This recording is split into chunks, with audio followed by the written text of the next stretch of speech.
मौसम अच्छा हो गया नहीं? हाँ मौसम तो बहुत अच्छा है, बादल भी बरसने लगे हैं हल्के हल्के। वैसे कितनी लड़कियां देख ली अभी तक आपने?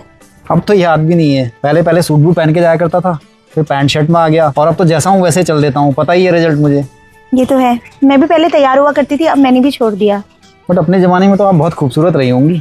हाँ, वो 20 साल वाला ज़माना अलग ही होता है। 30 के बाद तो झुर्रियाँ पड़ने लग जाती है ना।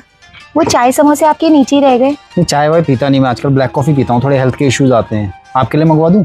नहीं नहीं, आजकल मैं थोड़ा शुगर फ्री चाय पी रही हूँ। थोड़ा इंसुलिन स्पाइक हो जाता है ना मेरा। ओह, और भी कुछ हेल्थ इश्यूज हैं क्या आपको? हाँ, थायराइड और पीसीओडी की भी समस्या है। डॉक्टर ने आजकल तला भुना खाने को भी मना करा हुआ है। ये तो बहुत कॉमन है आजकल। आपको? देखिए मेरा तो वैसे कुछ प्रॉब्लम है नहीं ऑफिस में बैठे बैठे, लेकिन आजकल थोड़ा कमर दर्द की प्रॉब्लम हो गई है, स्लिप डिस्क हो गया है, और थोड़ा सर्वाइकल की प्रॉब्लम भी शुरू हो गई है। हाँ, एक टाइम के बाद हो ही जाता है। तो आज तक आपको कोई लड़का पसंद नहीं आया क्या? आए ना, 20 से 26 साल तक ना मेरे को बहुत घमंड था अपनी जवानी पे। तो जो लड़के मुझे पसंद करते थे उनको मैं रिजेक्ट कर देती थी। कभी किसी की शक्ल पसंद नहीं आती थी, कभी किसी की नौकरी। फिर धीरे धीरे उम्र मेरी बढ़ती गई, फिर लड़कों ने मुझे पसंद करना बंद कर दिया। कभी किसी से कुंडली मैच नहीं होती थी, कभी किसी से गोत्र। बस ऐसे ही रह गया मेरा मामला। और आपका? मैं तो पहले से बहुत सिंपल रहा हूँ। मेरी किसी मटके से भी शादी करा देते तो मैं कर लेता। 12 साल का मेरा अफेयर था, 12 साल के बाद गर्लफ्रेंड छोड़ के चली गई, उसने किसी फौजी से शादी कर ली। पहले मैंने घर वालों को बोला कि मैं मूव ऑन नहीं कर पाऊंगा, तो उन्होंने सच ही मान लिया और लड़की ढूंढनी छोड़ दी। फिर मैंने कुछ दिन तक नहीं बोला, फिर मेरी उम्र बढ़ती गई और अब तो कोई लड़की पसंद ही नहीं करती। लेकिन दिखने के तो बहुत अच्छे हो आप। मुझे विश्वास नहीं हो रहा आपको कोई लड़की ने पसंद नहीं किया।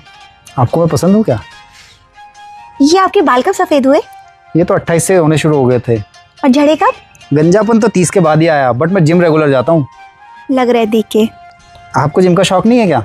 नहीं, सुबह नींद नहीं खुलती। कोई बात नहीं, मैं उठा दिया करूँगा। आपको बच्चे पसंद है? हाँ बच्चे तो मुझे बहुत पसंद है, बट इस उम्र में हो जाए तो बहुत अच्छी बात है।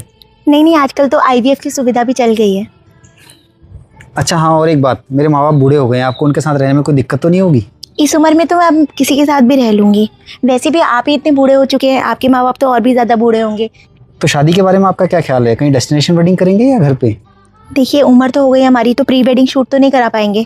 तो वो त्रिजुगी नारायण है ना पहाड़ में मंदिर, वहाँ कर लेते हैं। देखिए बात ऐसी है कि मुझे बचपन में दमा था, तो पहाड़ चढ़ने में ना मेरी सांस थोड़ी फूलती है। पहाड़ों में चढ़ने में तो मेरे भी घुटनों में दर्द होती है। तो कोई बात नहीं, लेन में ही कर लेंगे किसी मंदिर में जाके, और खर्चा भी बच जाएगा। उस पैसे को कहीं इन्वेस्ट कर देंगे, बच्चों के काम आएगा। वो हनीमून के बारे में आपका क्या विचार है? मैं सोची थी 12 ज्योतिर्लिंग कर लेते, मेरे 3 हो गए हैं। अरे मैं तो 4 धाम सोचा था। देखिए शादी के लिए मन्नत मांगने के लिए वैसे तो मैंने पूरे ज्योतिर्लिंग किए हुए हैं, लेकिन क्या आप बचे हुए 9 ज्योतिर्लिंग मेरे साथ करना चाहेंगी? यस, बन गई बात।